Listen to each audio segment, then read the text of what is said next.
office. At the end, we're gonna have a period just kind of questions that maybe we brought an issue up or topic up and didn't quite explain it, or you got a little plug here, or you come up with some more ideas, kind of an open two-way discussion on different current topics, if that's okay with you guys. Right, have fun.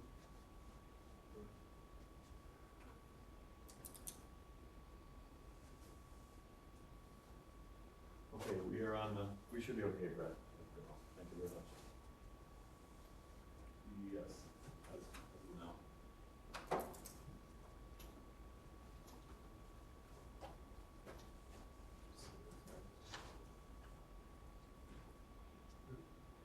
What's that? Rinse. Rinse. Rinse. R-I-E-N-T-S. We will now have Heidi Reintz with National Resources Conservation Service, and she's going to have a PowerPoint for us on their programs available.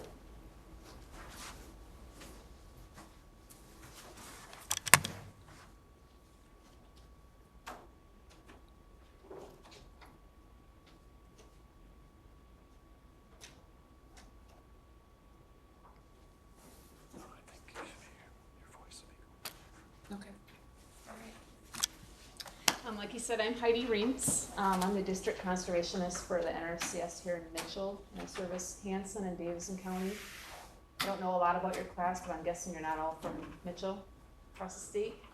So, the PowerPoint I did here is, it doesn't include all the programs, but I try to get all the ones that are statewide because NRCS has a lot of initiatives now as a new push. They are landscape programs, so they're in certain counties. So if you ever have more questions or think there's other programs that might work for you, I encourage you to stop into your local NRCS office. And pretty much every county has an office. So I'm going to start with our agency is out there to help anybody, whether you're a farm program participant or not. We can always offer conservation and technical assistance for any resource concern you may have. And we usually focus on soil, water, animals, plants, or air. And now a new one we're going to be pushing is energy. So, and that's always free. And everything's going to be an individualized plan, and we come out and work with you. So, like I said, it doesn't involve you to be in a financial program. It can just be any free assistance that you're looking for. Next, I'm going to go into some of the working lands programs. And these are ones that, like on rangeland, pasture land, cropland, they're not easement programs.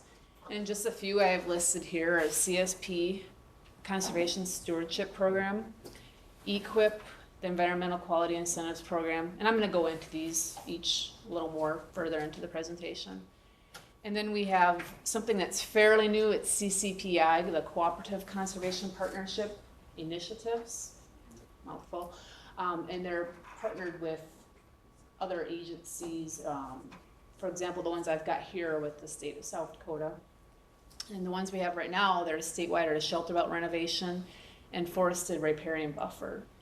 And then we have an organic initiative and seasonal high tunnels. And I'm not going to go into every one of those either. I'm just going to hit the ones that we work with the most. To be in these conservation programs that I'm talking about, a couple things have to have eligibility. And the first would be land. So if you're doing a shelter belt renovation, obviously it has to be an existing shelter belt that we're going to renovate. And then you as a participant needs to be eligible with FSA. And it doesn't mean you have to be in the farm program, so you don't have to be signed up for, I think it's DCP. I guess I don't know all the farm programs with FSA, but you need to have an active 1026. Not sure if you guys have talked about that, but what that is that you're wetland compliant and highly erodible land compliant to be in our programs that we have with NRCS. And then you also need to be AGI compliant, adjusted gross income. And that you would first go to FSA and get signed up for that.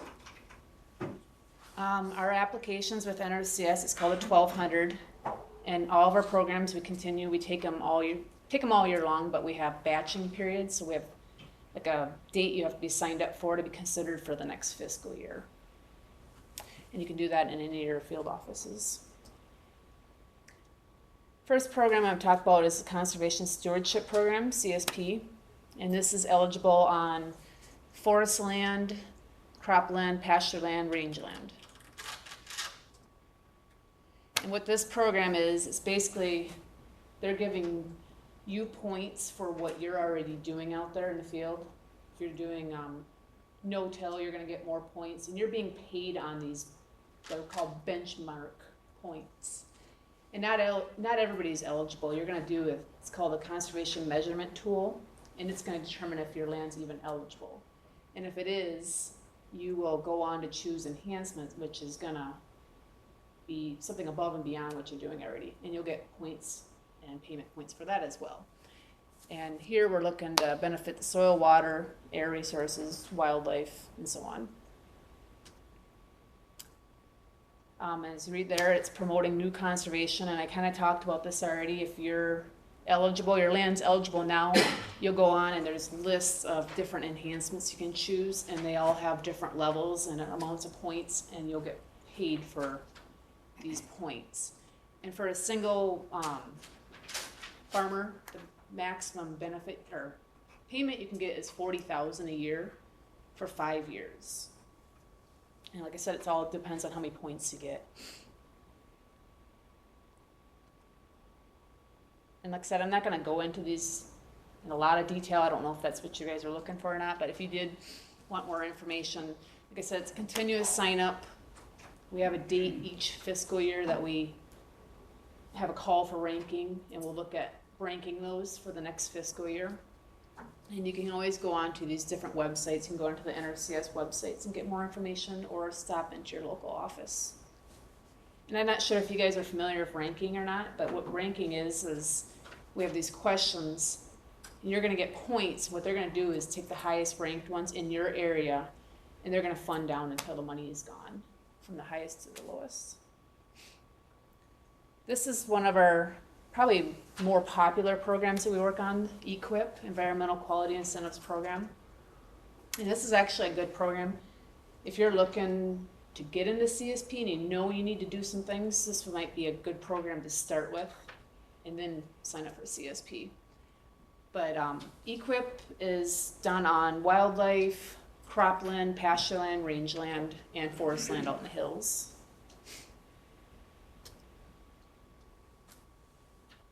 And here, just a few things. Oh, sorry. With any of your programs, what's the procedure? You need an application, and then you need what timeline, and how does that work? The first thing to make sure is that you're signed up with FSA. And like I said at the beginning, to make sure you're AGI compliant and have an active 1026. And then you want to visit with us and sign, it's a 1200. And we're going to give you the next cutoff date and when we'll have to have it ranked by. But we're always going to work with you. I mean, we can take applications whenever through the year, and we will work with you out in the field on what your resource concerns are. So, what is your fiscal year? And you made one important statement.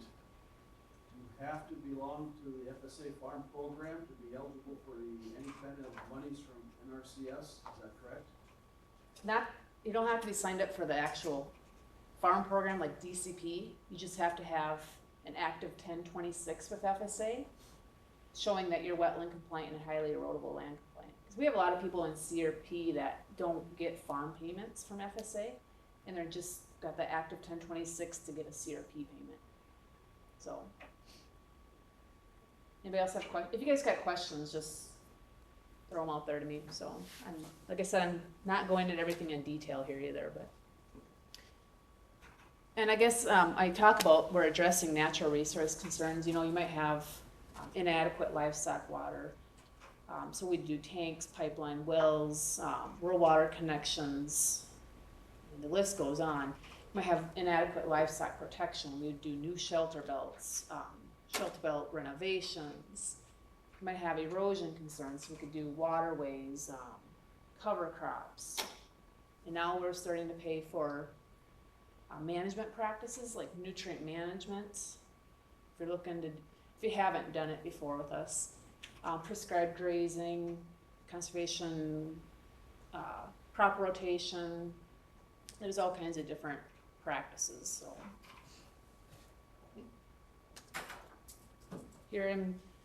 what we're gonna do with MyClip is you're gonna come visit with us. We're gonna talk about what your objectives are. We're gonna help you develop a plan and give you some alternatives on just things we've seen. I mean, they're just alternatives. You're gonna make the final decision on what you want to do that helps your resource concerns that you've got on your land, either your cropland and or grassland, wildlife too. And we can do several practices in one application. Kind of talked about this already. We can, all the programs we can sign up year round. And it's the 1200 form. And for MyClip, in addition to signing up, you're gonna need to make sure that you have, if it's on rented ground, permission from that landowner to install a practice like a tank or pipeline. And we can do that several ways. We have a controlled land form. If you get funded, you can just, the landowner can sign the contract. You can give us your lease that covers the contract length. So there's a few different things. We need to have signature authority too. So if you're an LLC or a partnership, we'd have to have your papers, which FSA would have anyways, showing who can sign for that partnership. And the other thing too is MyClip. All of our practices that we do have a lifespan. So if we do a fence, we're gonna say it's 20 years. So should leave that there for 20 years. And then an application, by signing an application, it's not tying you guys to anything. It's just you know, expressing to us that you need some help or assistance. With MyClip, all of our practices have to be installed to our standards and specs, and most of ours, they're nothing that are too out there, I guess. Fences, I mean, it's pretty typical stuff, so I don't get too worried on that. And the payments are regionalized, so we're regionalized. We have the same payments as North Dakota, Minnesota, and Nebraska, I think, and maybe Kansas. So some of them might be pretty high. I mean, you might get a fairly good payment for what you're actually paying, because it might be higher in other states. So, and this one might be of interest to you guys. There's an increased payment rate for historically underserved, which in South Dakota would be like Hispanic, Asian, Pacific, Native American. And then there's a beginning farmer and limited resource farmers. Beginning farmer means you're self-certifying that you're a beginning farmer, and there's probably a pretty good chance you're going to get audited, and that's by the NRCS, to make sure that you are actually a beginning farmer. And what that's meaning is that you haven't filed a Schedule F more than once in the last 10 years, I think. I'd have to, and the internet, if you go on the NRCS website, they'll explain more on that too.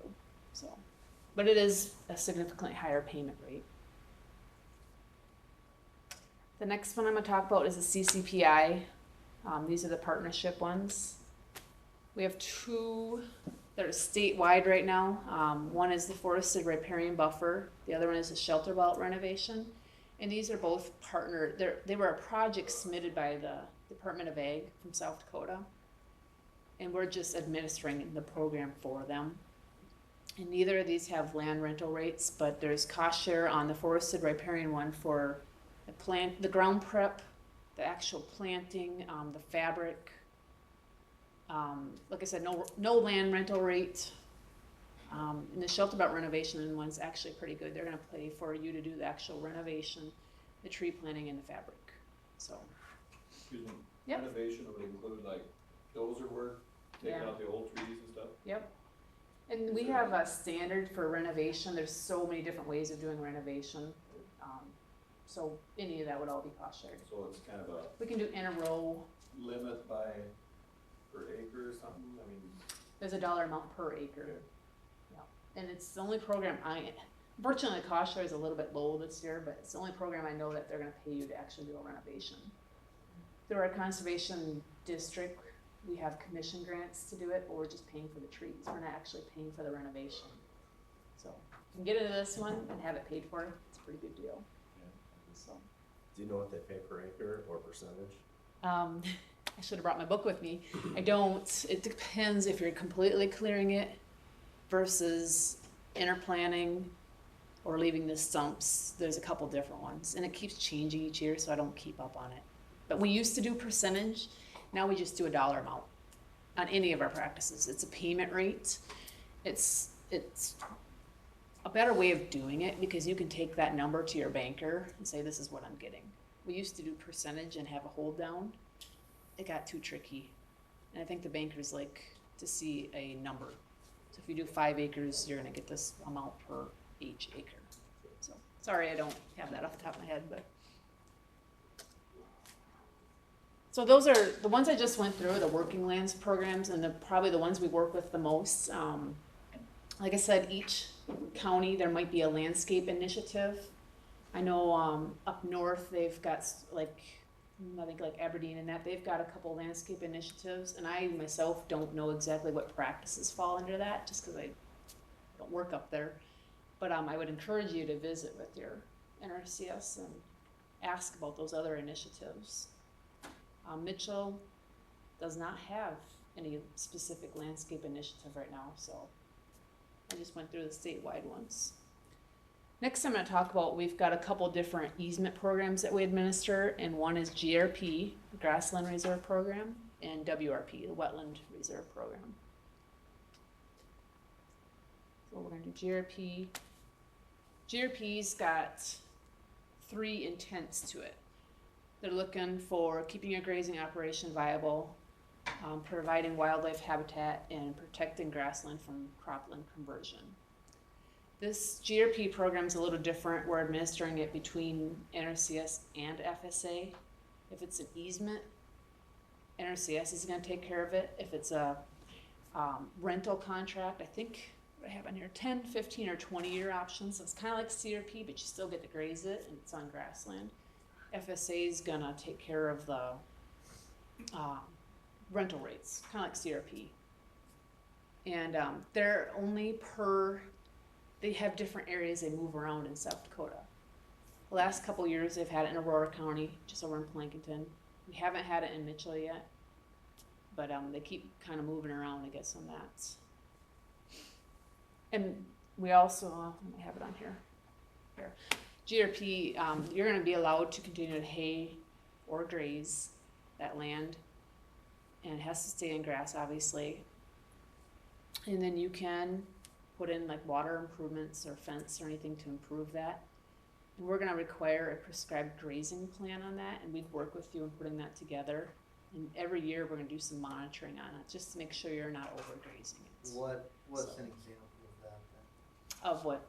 Just to prevent overgrazing, or Yeah. is there? Yeah, to prevent the overgrazing, you know, we're trying to work with you on take half, leave half, doing some kind of rotation, not going in the same field each spring, you know, so if you have 3 paddocks, you're not always going to go in field 1. So you basically have to cross fence it in rotation grazing? If you would probably, yeah. Yep, if you Okay. just have one pasture, it probably, for one thing, won't even rank out because they have different questions on there. It's a ranking program again. And they're gonna have different questions. So somebody that's got more paddocks is probably gonna get more points. Okay. So, like I said, the grazing plan, it sounds scary, but it's actually for your benefit. We're trying to help you guys get more, you know, more grass to use, or and help the plant. And I don't know, does anybody have grass, I guess? Yeah. These plans, I'm having more and more people come into me just because they're competing with cropland. I mean, to get the most out of what they've got out there. And we'll go out and do an inventory, and based on your soils and your ecological sites and what plants you have out there, and we'll determine how much forage you actually have out there, and then make the plan from that. Yeah. So It's just cross fencing with It can creeks be, and water are not real, I know, it's not real enjoyable. oh, I know. We have a lot of people that, I mean, I get that, and a lot of people do some temporary fencing too, but that's not always great either if you've got the cricks and that, so. yeah. We'll try to work with you and give you some alternatives and see what works best. If you buy land that has an easement like that on it, is there any way to revoke it, or does it ever expire, or? You can do 30-year, wait, it's WRP, hold on, these are perpetual. I don't think so. As far as I know, no, so. What would happen if you did void the contract and, you know, like, land does have an easement and you go rip it up or something? They're gonna require to cede it back, Okay. yeah. It would be kinda like the US Fish and Wildlife easements, if you're familiar with them or not. I've had some where they fly it every year and they come into us. We use our imagery in that, but they required them to cede back. It's better just to work with us before it going any further, Yeah. so, yeah. And then the other thing is you don't have to enroll your entire operation. You can put what you want in. I mean, the more acres you have, the higher points you're gonna get too, so. Next one is WRP. Here are the purposes: to protect wetlands and restore. It's same thing. This one actually has a 30-year option, whereas GRP doesn't. And you have a perpetual option as well. And you can see in the bottom there that a 30-year, you're only gonna get 75% of the geographic area rate cap. So each county or area has a dollar amount per land. We have dollar amounts for grass, or for land that's never been cropped, and we have a dollar amount for land that's been cropped. So I think in Davison County, our rate for cropland is like $3,500 an acre, and non-cropland is like $1,800 or something like that. So you get 75% of that dollar amount. And you can see perpetual, you're gonna get 100% of the rate and 100% cost share for the restoration that needs to go on out there. And we work with you on doing a restoration plan, so. You get to retain the rights to the title for your pay taxes and then hunting on that and just your own enjoyment, I guess. And we're gonna work with you guys if we think there needs to be any management. So if you're getting a lot of litter out there, we're gonna work with you on doing a compatible use agreement on setting up like a haying plan or a grazing or burning. And a lot of these I'm working with right now have cedars that are coming in, so we're working with people on compatible use on getting rid of the cedars and doing some burning plans. So, but you'd wanna visit with your RMCS to set up that plan before. And then there's just a few eligibility basics on the WRP. You would have to have owned it for 7 years, and if you didn't, request a waiver. So I've had some where it was owned by a individual and they've changed it to estate, or I can't think of what it now, and they just, yeah, it's something with estate planning, but, and that was a good enough reason they got in, I guess.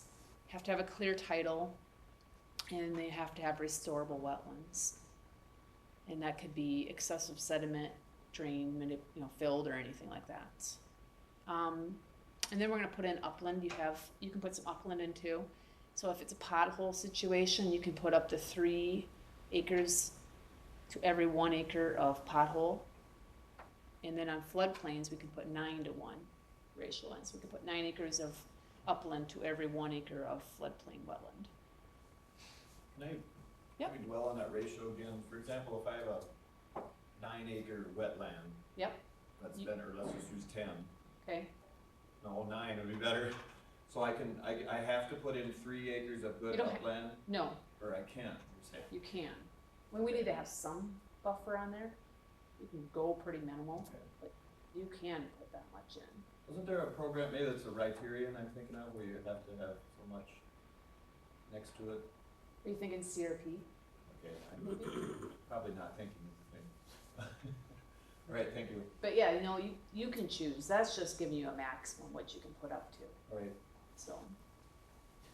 But it does have to have a buffer somewhat.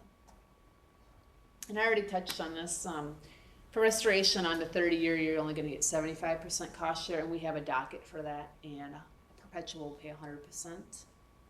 And we're also gonna pay some weed control too on that.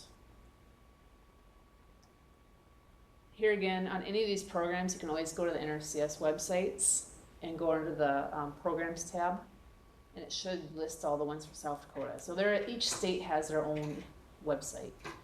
So go on there, and there's a national one too, but the state ones are actually probably more informative to you guys than the national one.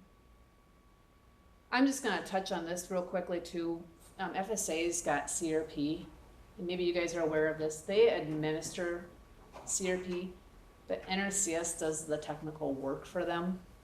So you're gonna sign an application with them. They're gonna determine eligibility, and if it does have eligibility for cropping years, they're gonna refer it to us, and we're gonna look at the land with you and determine if it's eligible for any of the conservation practice programs that are available under CRP.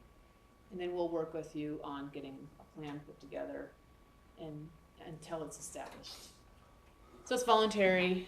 We're looking to improve water quality, control soil erosion, develop wildlife habitat, like shelter belts, any of that. You can do 10 or 15-year contracts. There's two different CRP. There's a general sign-up, which only takes place at designated times. So like this year, they're offering one May 20th. It's gonna be a 4-week sign-up. And usually, we have continuous sign-up for certain practices. We don't have one right now, because I don't know, you probably heard a lot that the Farm Bill is not passed yet, and we're kind of in limbo right now.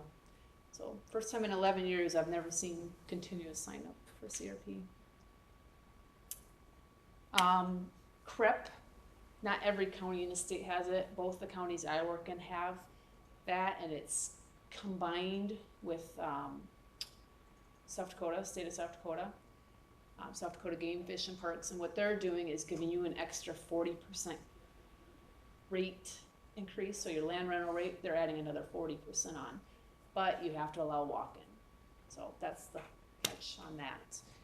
10 or 15-year contract, and different practices we can sign up to. I think they have a minimum of acres on that too. I think it's 40 acres. To be eligible for CRP, you have to have owned land for 12 months. It's either cropland, and right now we have to have, for most of them, 4 of 6 years between 2002 and 2007. We do have FWP program, which would be the last 3 of the 10 years to make it eligible. And FSA provides the rental rates. And then most of them have incentives, practice, so it's called a SIP, a signing incentive payment. I think it's $150 an acre up front they're gonna pay you. And then there's a practice incentive payment, a PIP. They're gonna give you another 40% on top of that 50% cost share to make it 90% cost share. And that's on certain practices. And I just want to touch on a few of them. I didn't put them all in here, but these are the ones I've worked with the most. For trees, we've got, the CP means conservation practice. We have numbers for everything. But we have field windbreaks, shelter belts, and living snow fence. And those are the ones I work with the most. We also have riparian forest buffer, which I talked about having with EQIP too, but this one provides a land rental rate. For grass, we have the grass waterways, establishment of salt-tolerant vegetation, so that our saline areas, we can seed back to a salt-tolerant vegetation.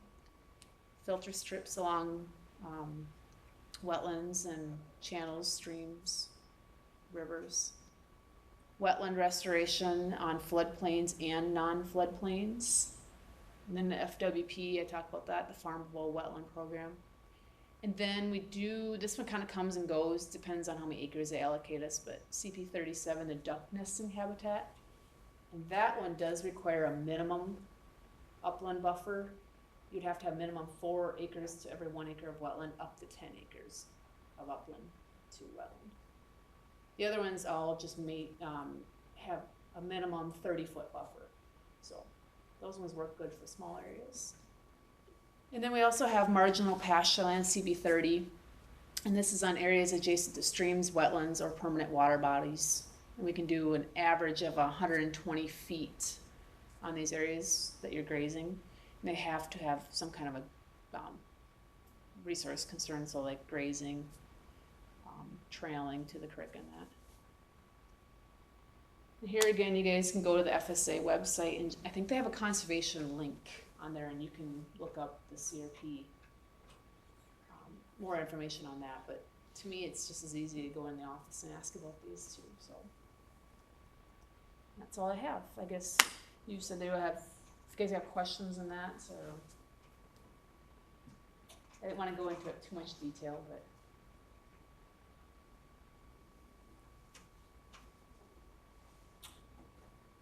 Well, let's get us going here a minute. Okay, well, thank you, Heidi. Heidi's the Davis and Hanson NRCS office, and each of your counties, either joint or independently, have a county FSA and NRCS person to help with this. A couple programs that I worked with for a couple of our producers was when the Jim River was flooding, some of that low-lying ground, they enrolled it in the CREP program. And another example was if one of the producers was buying some pasture ground and some tillable ground together, and it was, pretty expensive, so they used the pasture ground and signed it up for easements. And got some, I forget all the details, but they were able to get some NRCS money, put pasture ground in easements, to keep it into grassland and help reduce the cost of the purchased ground. Depends on if it was WRP. Yep. Yeah. I don't know the particular, Each letter. field is a little bit different, but. those are a couple of examples that I'm familiar with that some of the producers work with, so. Thank you very much, let's give her a round of applause. Will's got one more question. Okay. Do you, is it your office that helps with some of the feedlot renovation or design and stuff like that? Should talk about that. Yeah, if Sorry. you wouldn't mind taking another minute and. We, in Mitchell, actually have the nutrient management team, and it's heavily used actually. And I had talked about on one of those slides, we help meet regulatory requirements. And some people do have that, so they come to us for assistance. No, you're fine. And what we can do in that office is help you, we have a nomination form, and you can request assistance for engineering on these ag waste sites and nutrient management. And we are getting more and more people coming in asking just for basic conservation technical assistance on nutrient management, just because of the increasing amount that you're being charged for commercial fertilizer. So we'll put together, we'll do a manure analysis, we'll look at your soil tests, and we can calibrate your manure you're spreading and help you determine how much you need to put out in the field without wasting it. Like I said, we can help, we have an EQIP program to help with doing like monoslope barns, hoop barns, lagoons, and they're gonna help probably the higher priority ones. So like somebody that's on a creek that's got a feedlot, they're looking to completely move it off and do a barn, have total containment. They're probably gonna rank higher and get funded. And we can do up to $200,000 of cost share for that. I think this year we had $1.5 million to help with the state of South Dakota on that. But like I said, it doesn't have to always be financial assistance we're helping with. We can help you with just basic free assistance on nutrient management planning, or if you need some engineering assistance on moving your lots or whatever. So on the barns, that's becoming more and more popular. We can't do like the roof and the walls because we're not structural engineers. But we're gonna look at the floors and that and do a design because we want total containment and no runoff. So that's located in Mitchell, and they are some very valuable resources to use. So. And we've had some of our livestock producers apply and qualify for that money, and a little bit of a highlighting of the deal. Your fiscal year starts October 1st. Correct. Yep. And if you want any technical support or financial support or application process support, You need what, 6, 8, 10 months lead time? If you're gonna do for equip on an ag waste site, don't plan on that being real fast, just because there is a lot that goes into it. You know, I had one, he signed up in February and didn't get funded until the following February. So we worked with him for a year. And the other thing that we can do with NRCS is we can work to help you find other or financial assistance. I work with Fish and Wildlife a lot. State of South Dakota, Game Fish and Parks. We have 318 project coordinators in Mitchell. We've got Dave Crayon for the Lower James. Out of Chamberlain, I have Rocky Knickling, who works in the Lewis and Clark watershed, and they've got money too. So you can still come to me and I help you find that. Doesn't always happen, but and that's for pipelines, tanks, waterways, filter strips. I mean, any of these conservation practices. And I know one monoslope, or no, hoop barn I did, he didn't get up to the 200,000 with us. So I was able to help get money from the watershed coordinator to bring that, to piggyback the money. We just can't piggyback federal money with federal money. So. Yeah, good question. Sorry, I thought about that and just didn't get it on there, so. Any other questions, or have you guys worked with NRCS, or? We're not I know everybody looks at us as being the wetland. It's not their choice. They're not the bad guys. Do the wetland determinations, but. They're not the bad guys, okay? I know, and Heidi was talking about a monoslope barn that was, I know one that was built on a watershed, and it cost about $600 per animal space. And because of where it was located at, and the cleaning up of the environment between NRCS and this outfit and that outfit and another outfit, they were able to get about half of it, or $300 per animal space in government monies to take that feedlot from the bottom of the watershed up and get it out of there, clean it up, and producers are happy. I think the people in the watershed and downstream are happy, so maybe you have that situation, maybe you don't. Thing to look at is what we're leaving for the next generation, you know, so. I was kind of talking about the wetland determinations where our agency does. We are doing the technical work again for FSA, because you're signing that you're wetland compliant with FSA. So to do any like maintenance or new drainage, they don't have the capabilities of doing these determinations, so basically, we're doing their work for them. We're not regulatory by any means. It's a voluntary program. And I'm sure you've heard that now our agency has allowed consultants to do determinations now, just because the state is about 4,000 determinations behind. Dollars are a lot tighter, so we don't have as many employees anymore. Programs this year are quite tight, just because Congress has not, what they're doing, but, I think we're gonna be operating on a continuing resolution until the end of this fiscal year. Let's see what 2014 looks like. I think for EQIP, we only got like 14 million this year, and it's gone. For the whole state. Yep, and then, and you know, we get that, but then they have to take off money right away from the Native American, the tribes. There's money in the pool for beginning farmers, then the egg waste they have to take out. So eventually you get down to that general fund, it's less. Hopefully, we'll see, you know, there's a lot of people that push for the conservation money, and it does a lot of good. And I just want you to remember that, I mean, we do have technical assistance. I know the extension is less and less that we can come out and help you do a prescribed grazing plan. You're gonna save, I mean, a lot of money and increase your production out there, and just like the nutrient management plan, we're gonna help you decrease your amount you're putting into commercial fertilizer and use what you got, so. All right, thank you very much. The important concept in each of your counties has a person like Heidi in their NRCS and the facility, so please take advantage of that support that's available. Thank you very much, Heidi. Yep, thanks. Will, did you wanna Yeah, good. Will's got a presentation, that's gonna talk about some flexible lease arrangements, so.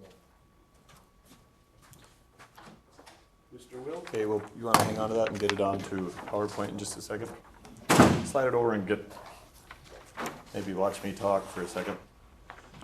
Believe it or not, you guys might be surprised, I was preparing something here to speak on flexible farm lease agreements, and I went on the internet and was browsing around, and after about 10 or 12, I found a guy that was a little more polished speaker and more knowledgeable than myself. So we're going to listen to this narrated PowerPoint on flexible farm leases, and he gets into details of some examples and stuff.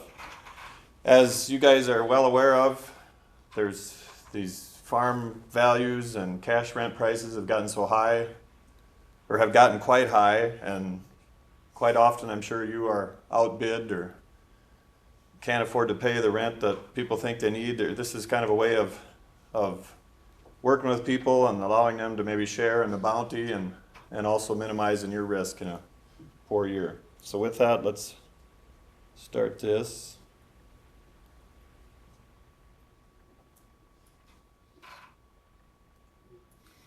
Hello. Oh yeah, we got to hook I'm them William in. Edwards, Extension Farm Management. I think we should stop that and get that. We better get that on right away. What do you got? Plug in the speaker, which is over here. Wouldn't be a normal weekend if we didn't have a slight technical. This isn't really a difficulty; it's a delay. So we're in good shape. No. Did you stop that? Yep, I did. Once again, this is an extension economist from Iowa State University Extension. Hello, I'm William Edwards, Extension Farm Management Specialist with Iowa State University, and I'd like to visit with you about flexible farm leases.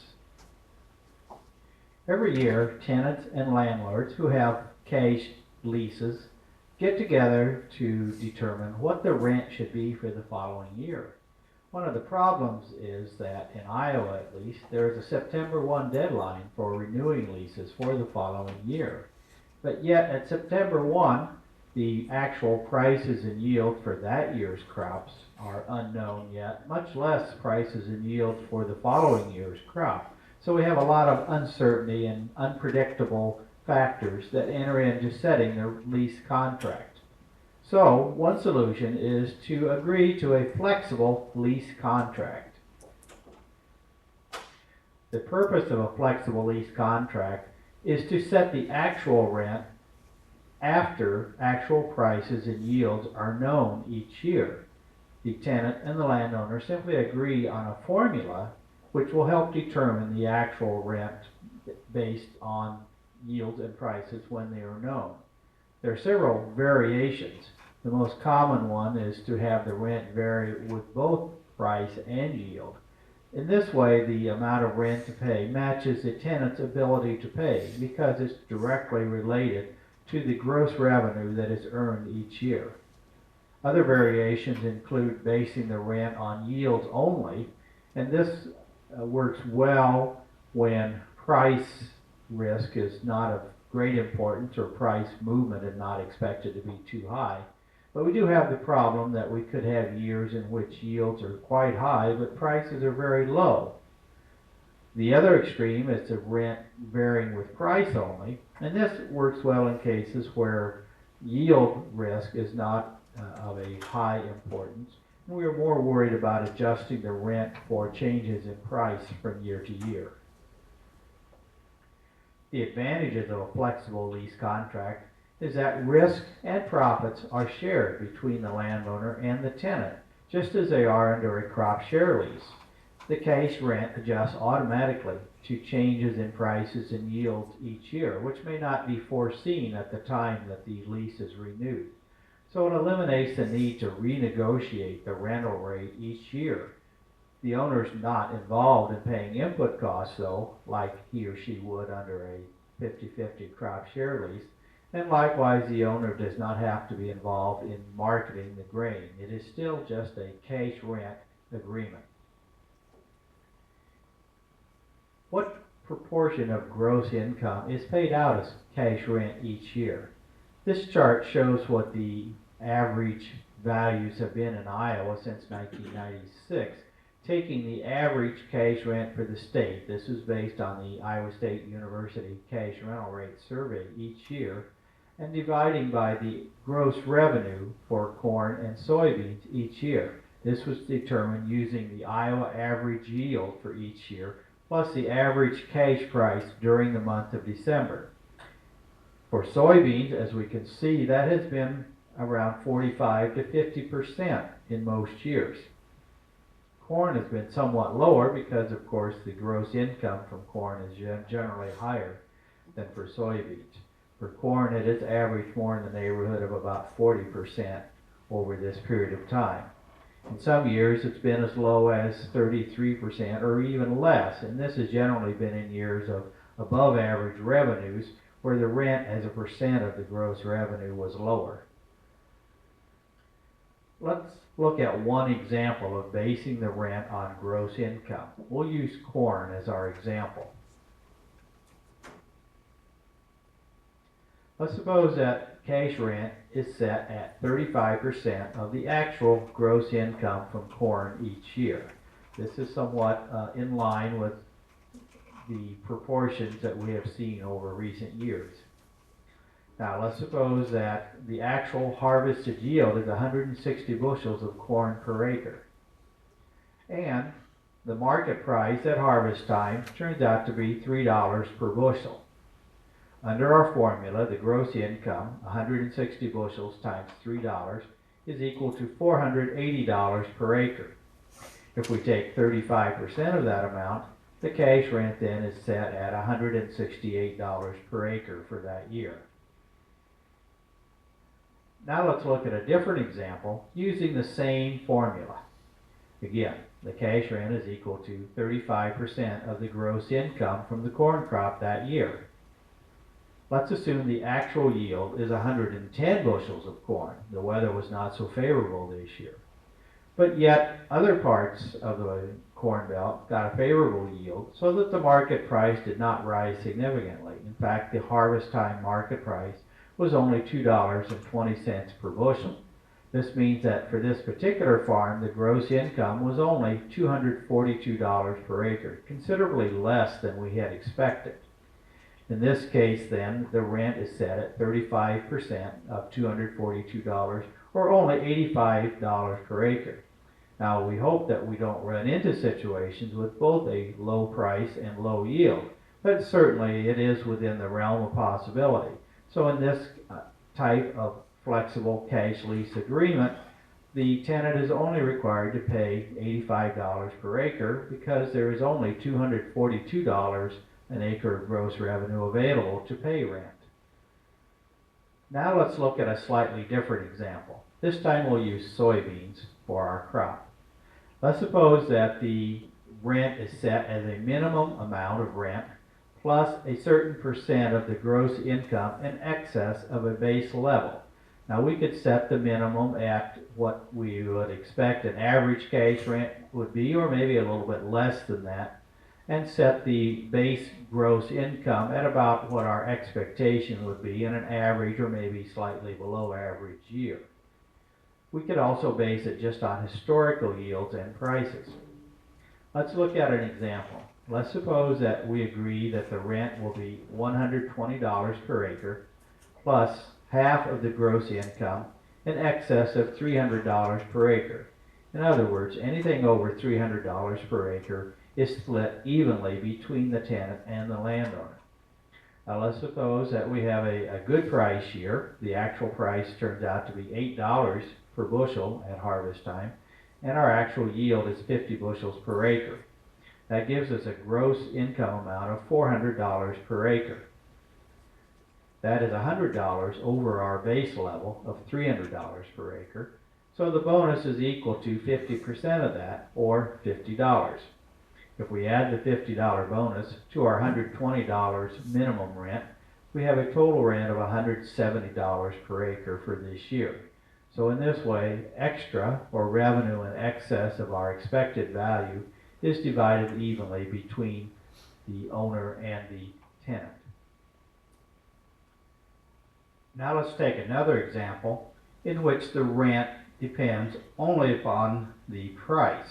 For example, we could set the rent as the value of a certain fixed number of bushels based on the harvest time price each year.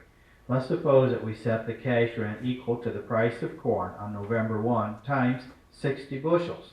So if the actual price this year was $3.18 on that date, the rent would simply be 60 bushels times $3.18, or $191 per acre. Now, how many bushels would it take to actually pay the average cash rent in Iowa each year? This chart shows since 1996 how many bushels would need to be sold at the average cash market price for each year in order to just pay the average cash rent in Iowa for that year. Note that for corn, it's been up and down, but in recent years, somewhere between 55 and 65 bushels per acre has been needed each year to pay the average cash rent. For soybeans, it has generally been around 20 bushels per acre, maybe 25 bushels per acre each year in order to pay the average cash rent. So this would help us establish a level of yield at which we could peg the rent to be paid each year. Now, how do we go about determining the actual yield? Fortunately, technology has helped us out to make this easier than it may have been in past years. If the crop is sold off the farm, then certainly we have weight tickets or scale tickets that will tell us exactly how many bushels were harvested from that crop. Now, of course, it does mean that that crop has to be separated from grain that the same tenant may have been producing on other people's farms. We can also use combine yield monitors or weigh wagons in the field to estimate yields. These give us an excellent indication of the yield on specific farms. And if the crop is stored, we can look at the storage bin capacities and estimate the total number of bushels from there. Now, what about the other side of the equation, determining the actual price? Most people will look at a cash price at a local elevator. In other words, this represents the tenant's opportunity to sell. Now, the tenant may not actually sell the crop at that time, rather waiting until later in the year, but the price should generally be determined at about the time the rent is being paid, or at least an average during the harvest season. Now, some people will actually include some pre-harvest pricing opportunities. If the tenant generally prices some of the crop in the spring or the summer, then we could work in the actual price being offered during several dates throughout the pricing season.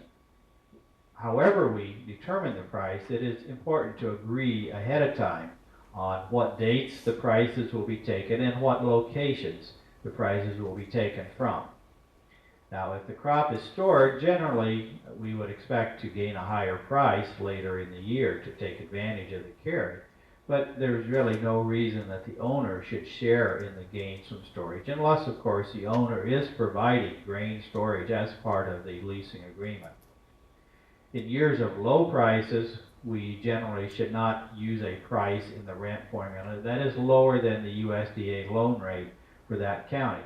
The USDA loan rate represents the tenant's opportunity to earn loan deficiency payments or gains from marketing loans. So generally sets a minimum price that can be used in the cash rent formula.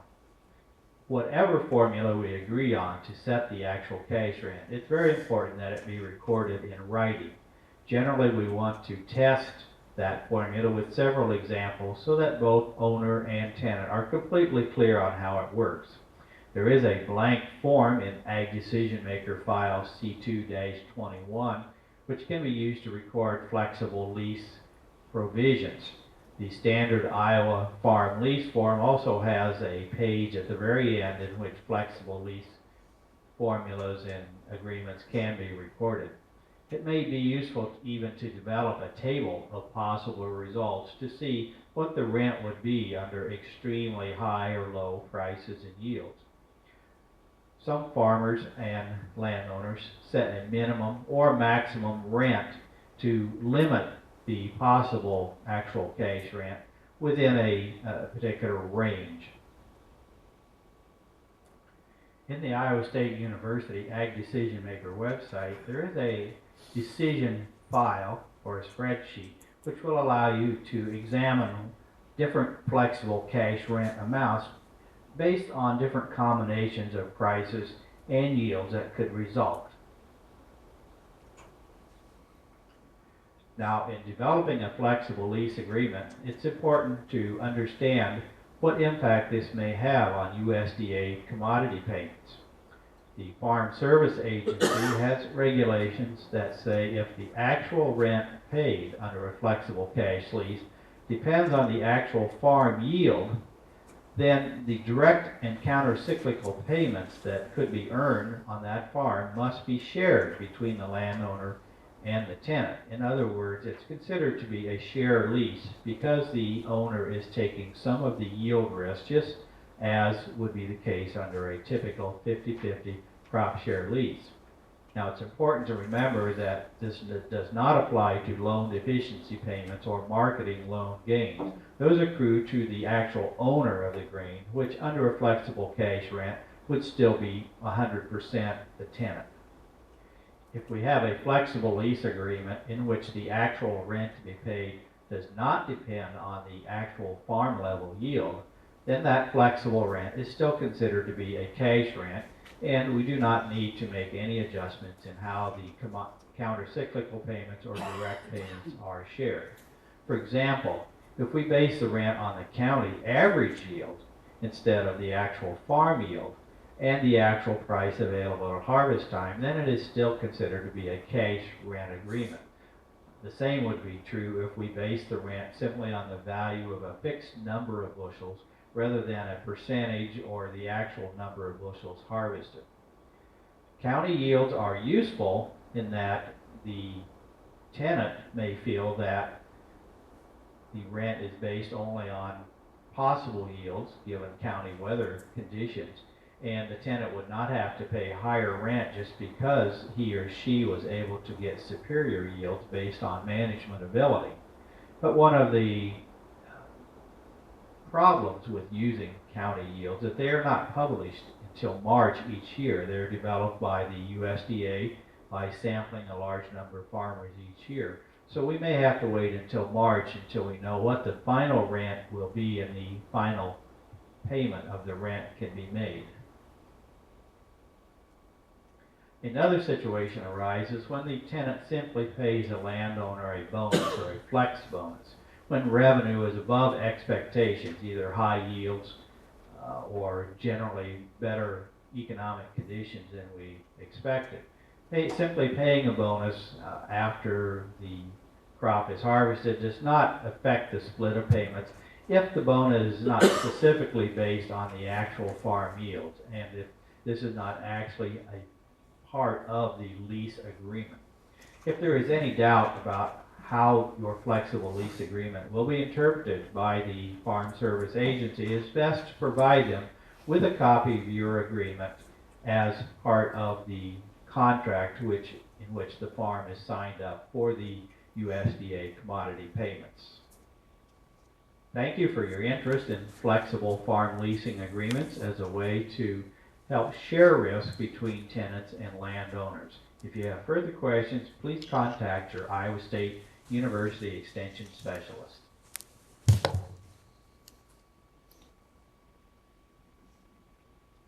Any questions on that while we had some of them up that we could go back to some of those slides? I think as I stated before about how it's hard to compete with flat cash rents, that I think this is a pretty good option for some of us to look at. It varies on the landlord whether they are after the most cash rent or whether they want to participate a little bit. To follow up on our PowerPoint here, in the appendix, which is towards the rear of the 3-ring binder, the flex farm arrangements start on A-3, and that's that form C2-21 that the speaker was referring to a few times in the presentation. That would give us a little more hard copy of some of the examples he was talking about. But to dwell a little bit more on that, I had an article I read a couple weeks ago that was in the Ag Week magazine, and then I think Aberdeen American News picked it up. Need to probably go back to the computer. Sorry about that. I'll have you switching back and forth here probably.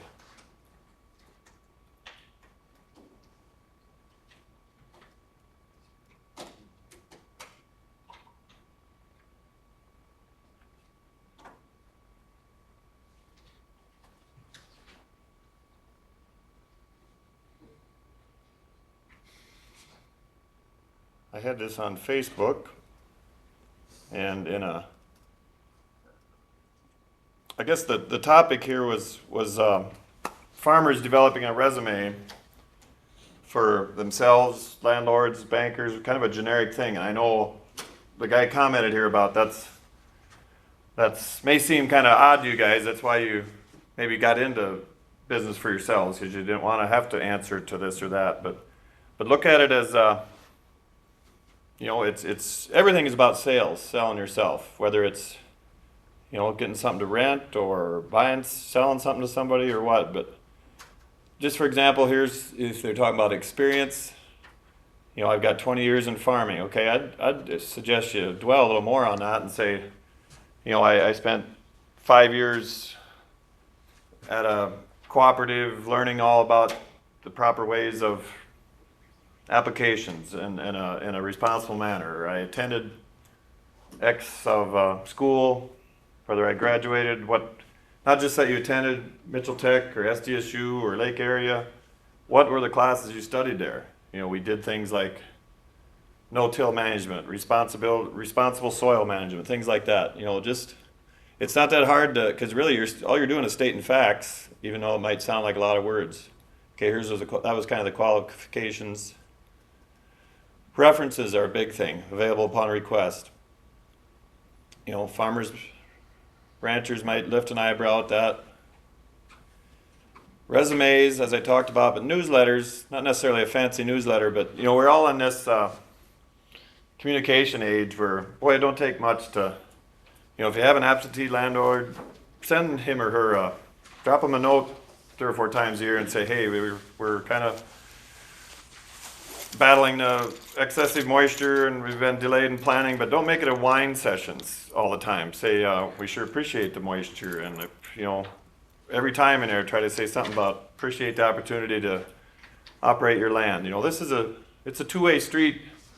You think you're applying for a job to get their land, but at the same time, they're hiring you, so to speak, to operate something that's very important to them. If you've ever been an employer and looking for an employee, it takes a lot of time to search through the qualified people to figure out who you want to help you on your operation. It's kind of the same in their concept, because they don't want to have to go through that every year. I sure wouldn't, because once you've developed some trust with somebody, you can maintain that. A little bit more on that.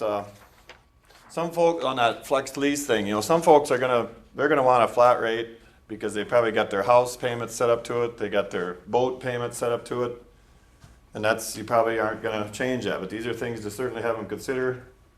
You might have folks then on the other end, they want you to succeed, obviously. So if it's a poor year, maybe they'll accept this lower yield, but when they see 150 bushel corn at $7, they're going to think, oh man, I only rented it to him for 150 bucks. This would be a way to, some years you might give him that 100, some years it might be 200, but if you grossed 700, that wouldn't be such a bad deal. Another thing about spending some time with these folks, if they happen to live here close, but even if your landlord's in Mitchell or Sioux Falls, I'd recommend, I know you guys are squeezing in 14 to 16-hour days and 10 hours of daylight. I know all about that. But that 15 minutes of sitting down and having a cup of coffee with that landlord might be the most productive thing you do all year. Because they want to know a little bit about your family. They want to know the person, because they can rent to a guy 100 miles away and never see him. That's one thing I think I would stress to those folks is, hey, I'm right out here. I see when the fence is broke and somebody's cattle got in here. I got a tractor and loader. Would you mind if I scooped your, or would you mind? Would you like me to scoop your driveway out? My kids love mowing the lawn. You know, just those little things are the things that may get you in the door and keep you in the room, and obviously keep you operating. Any questions on any of that farm lease stuff? All right, thanks. I think Roger will continue with something. Okay, folks, kind of the wrap-up guy, along with a few other things. Will is a taller gentleman, and he likes to stand. Oops, I'm a little shorter character. There. Okay, we're going to put the wraps on this 13 session. If you go in your 3-ring binder to page 1, it kind of laid out the coursework. And Calvin Peets and I have taught this for many years, and we tried to update it. And Will and Chris have added a lot this year, especially with that Iowa State PowerPoint. Now, in your 3-ring binder on that flexible lease arrangements, there's the website. And you can go and you can do some scenarios. You can go to the Mitchell Tech website and go to our toolkit if you want to use that for some profit projections on crops or livestock. We're also making a couple other things available to you folks that we haven't done in the past. On April 16th at 5 o'clock in this building, it's going to be at the amphitheater, we're going to have our analysis class where we are going to review our 2012 annual report, highlights, and if you come, you get a copy of that. But we're also going to have you livestock producers, do you know a gentleman by the name of Larry Grand, G-R-A-N?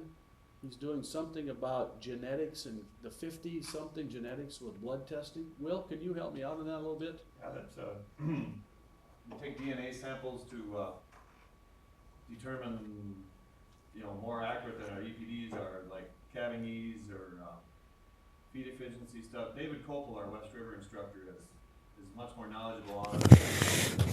To us, it's a very new and upcoming tool to utilize your breeding stock selections. It's the HD50K Pfizer program, basically. Correct. And does anybody know more about it that can kind of lead us into it as far as Really, really heavy dairies right now. in dairy cattle? Yes, they are just getting, the beef thing is just kind of going because you need so many genetics in your gene pool. It's basically, okay, we'll say for example, I have cow A and that all through its genetic lines, its EPDs are great for calving. Well, this gene comes back and it's slightly mutated. He's going to not show that good calving gene. So that's why it hasn't quite gotten to that point yet, because basically the more information you put in, the more you get out. But it's extremely expensive right now, and it is catching on. It's a blood test, as Will said, to more accurately identify highly heritable traits. Yes. Okay, he's going to come and have a PowerPoint presentation on April 16th. So we're going to have him start at 5 o'clock, and then we're going to do an analysis review class. We're going to feed the people pizza and pop and water and whatever, and then we're going to have someone come in like Vince did last session and do a market update, and we got someone else in line for that. That's April 16th, and that's no charge to you people if you wish to attend. And we're also thinking then that we will tape that and put that online on our website. So like anything, it'll take a week or two later to get that on our website. So that's April 16th. A little bit of review now for the people online. All 4 sessions, the first 4 sessions are up and available to you. The only homework then for you is to send in your goals, which is page 60 of session 1, and also I think page 28 and 29, the information about you, which provides us the information of who your loan officer is and who to send the completion notice to. People in Mitchell, we've got that already taken care of. Okay. I'm going to spend a little bit of time then on the kind of the last topic. I talked a little bit about it another time. It's about beef cow lease arrangements. And in your 3-ring binder, it's appendix page A1 and A2. Now, a little bit of history about this, and we're going to plow straight on through, and then we're going to be done when we're done here after a little bit of question and answer deal. This is some of the work that I've kind of studied behind the scenes for the last 20 years. And the question has always come up to me, how can I get into the beef cow business? 2 options, 3 I guess. You can inherit them from somebody, I guess, maybe. You can buy the cows or lease. And in all cases, you know, it takes some money, some capital, this or that. So when feed cost and the cost to maintain a cow is not so high, the lease arrangement was a fairly effective way to get into the beef cow business. But if we go to page, something in our annual report, page 46, okay, in our South Korea annual report,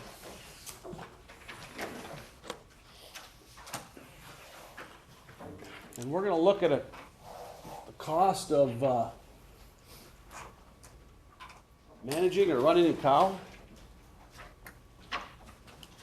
It's about $600. Okay? So we're going to lay the framework out of the rental lease arrangements, put the numbers on the paper, look at what the possibilities are, and then we're going to ask the question, is it feasible to buy cows? Or is it feasible to lease cows and make some money? Okay? Plain and simple.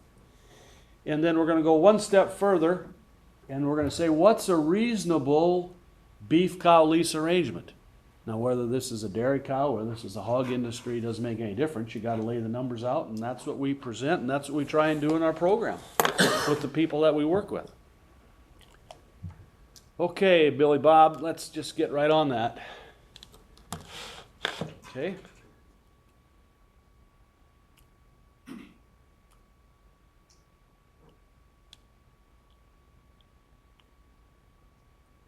We're on it. As we said in our annual report, if we go to line 40, let's try 38 then, $604 per cow. That's feed, depreciation on buildings, machinery, everything. So if we go into A1 and set our parameters together, that's in your 3-ring binder, A1. And I don't specialize in this, but I've studied it and talk about it and have a good, comfortable feeling of what works and what doesn't work. To put this together, this is the, the last time I really did this was 2011. Things haven't changed much. I have some known facts. The person that owns the cows needs to provide the bulls. The estimated cow life is 7 years, so we're talking of about something like about, son of a gun, you know, there are 7 calves, I would say. The cull value in this case, I use $600. It's a little low, but that's life. And the weaning percentage, I work with a 550-pound calf at $1.50 a pound, and 91% calf crop. So we start out with 100 cows. When it gets to be time to split the calf crop, we have 91 live calves to do it with. That's the rule of thumb. But it's pretty accurate. And the owner of the cow pays $15 vet cost per cow. These can vary a little bit, but they're pretty consistent. Now let's look at our numbers here under a 60-40 lease arrangement, where the owner of the cow gets 40% of the calf crop, and the person doing the feeding and the managing gets 60% of the calf crop. And that was kind of the old standard of lease arrangements. But let's look at then who gets the dollars in the end, and who's making the money and who's not. So I have several illustrations here. Let's say we want to go buy a $700 or a $800 or a $1,000 or a $1,500 cow. Well, let's stick with the good old $1,000 cow just for the health of it. That calf income now, it's based on a per cow basis. Don't start bragging and telling me about how your calf crop was so great. Our costs are per cow, our income is per cow. So at a 550 pound weaned calf at $1.50, and that's 91%, we generate $750 per cow. And then we split that on a 60-40, so therefore, so far the numbers are all the same. The owner of the cow is going to get $300. The guy that did all the work is going to get $450. Now, you have to determine what your costs are per cow. But I can tell you something. If this is $605, like our annual report was for the year 2011, we're down $155 per cow. And we did all the work. My number for 2012 is right at $650 to manage that cow. Comes right out of about 30 analysis that I've done. So then let's take it one step further. And let's use this $1,000 cow right here. What did the return to the investor or the owner of the cow get? Besides a lot. Okay. And here's the math that comes in the explanation of the math. This explanation is the $800 cow. Okay. Costs $800 and we got a salvage value of $600, so we got a depreciation of $200 over 7 years.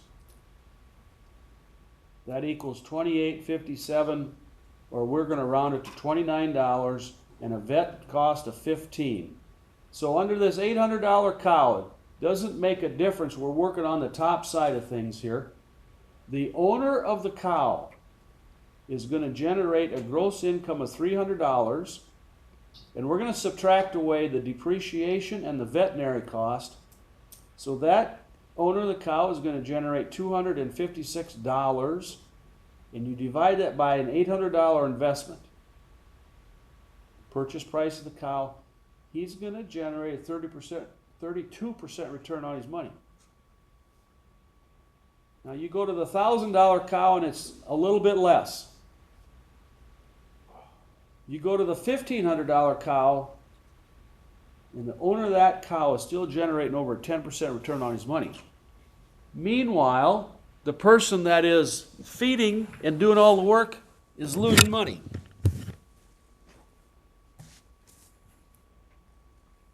Okay, so that's a point of clarification.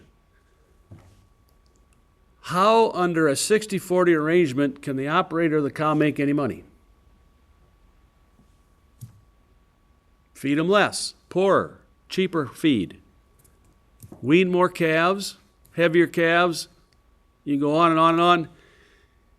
He can be 100% efficient and still doggone nearly lose money on a 60-40 lease arrangement. Okay.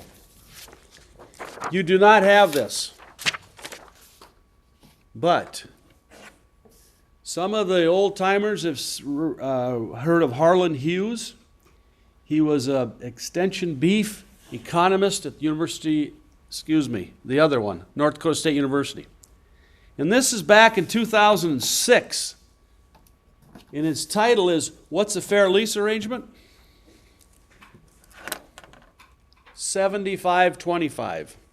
Back when feed costs were not so dramatic. Percent contribution and profitability, 74-26. That's where we got to get if we want to get to making any money as we feed these cattle and manage these cattle for somebody else. Okay? Page A2 is a 70-30 lease arrangement. Okay? A2. I scratched in current numbers for 2012. A $1,500 cow, and we're still going to generate 550-pound calf at $1.50 at 91%. That's $750 gross. The owner of the cow is going to get 30% of that, or $225. The operator or the person doing all the work is going to get $525, and it's going to cost $650 to manage that cow. $600 minimum. So we're still down. And what did the return to that cow owner get? 5.4%. So he could take $100,000 out of the bank. That's getting 0.1% interest and buy some cows. So the problem with this is the person doing the work and managing the cows is got to cheapen things up to make any money. So the owner says, okay, it's time to pregnancy check. What do we got? You know, we got the second calvers are a high percentage of those come open because their nutritional requirements are not high enough to grow and repair the reproductive system to breed and to settle and to carry calf. So therefore, we got open cows because we got to somehow cheapen up that ration by reducing minerals, lick tubs, any good source of feed. That's the way it is. So, therefore, some more documented information in North Dakota is good because they have a lot of cows up there. They got a doggone good farm management program statewide. And this was in February 22, 2013 Farm Forum. And it relates to the same topic. Beginning farmers and ranchers might consider leasing cows. Yes, indeed. You may consider it. But you better have an understanding that shared cost, their documented information for 2011, 75%, 25% is what you need to basically break even on a lease arrangement. So I know 10, 12 years ago in the Urban and Green Sheets, there was oodles and oodles, which means a lot, of people wanting someone to feed and manage their cows. There are not as many now because of the lack of pasture, the profitability of tilled ground versus pasture ground. So if you're looking to get into the cow business, then the lease arrangements, you need at least a 75-25 lease arrangement to make it feasible, number one. And number two, you know, maybe you need to buy some cows that are solid mouths that are $1,000 and calve them out and borrow the money and go for it that way. Maybe there's some investor deal in there that you can generate some capital to purchase and work on a lower interest rate and whatever. So, any comments or questions about that lease cow arrangement deal? Okay. Will and I talked a little bit about this before you guys came today. If you get into that avenue, you need some kind of act of God clause, lightning strikes, and what else, Will, did we talk about? Oh, just like spell out who's responsible for, I just thought of one back there, like, okay, the bull got out and got over the neighbors and got hurt, you know, that's kind of, or the neighbor's bull come in and annihilated ours, or broke a leg, you know, all those kind of things happen, and we need to figure out who's gonna address those, you know, we talked about the cow vet expense, should be the owner, you know, that might be more than $15, we might have a couple prolapses. Yep. You know, we just kind of expect the unexpected on those kind of things, and have it spelled out who's gonna provide for that. Key is writing, having something down in writing, and every situation is unique, so, you know, there's really no standard except that, you know, be sure you protect yourself out there. It was a good way for young people to get into the beef cow business before the feed expenses exploded in the last couple years.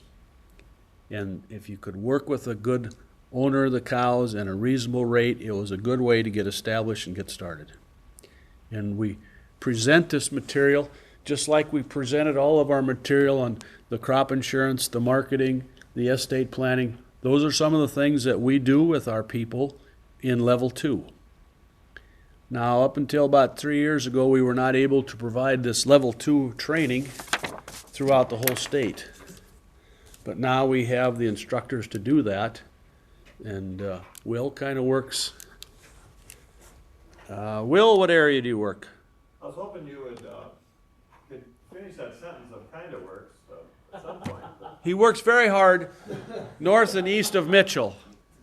Okay? Madison is kind of my central area. I go up to Brookings, as far north as Watertown and Salem, and kind of over east towards the Minnesota, to the Minnesota border. Kathy Meelan works up in the Aberdeen, Watertown area, a little bit farther north of what Will does. I work south and east. Chris Downs works south and west with producers, and then David Copel works West River. So this is our brochure that we gave you, and Terry Hall, works the Pierre area up and down the river. Terry Hall is from Pierre, works that Pierre area. I'm sorry, we got into kind of a routine here. We have these sponsors, Corporate Country Pride and North Central Farmers Elevator. They provide a half-a-year scholarship, costs $1,260 per year for level 2. We have some people that start level 1 and then jump into level 2. Level 2 is farm visits, record-keeping system, help with that, FinPac analysis, and then about 3 or 4 classes a year like the one we're having April 16th. So if you're interested in that, we certainly encourage you can call us, you can email us. The ending portion now, we're going to evaluate you guys, and I kind of alluded to that at the start of today's session, but those people then